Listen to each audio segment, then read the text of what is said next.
Hello everyone, in this video I'm going to show you how to set Face ID or passcode in Tonkeeper. So for you to be able to do that, you have to open your Tonkeeper app on your phone.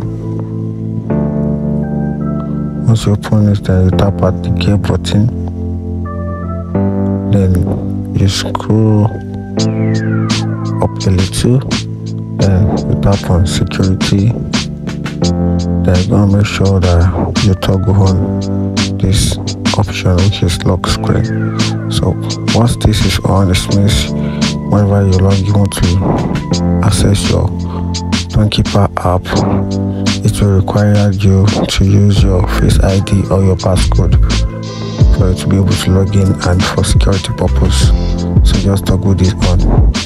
Then when you log on to your Tonkeeper app, Face ID or passcode will be required.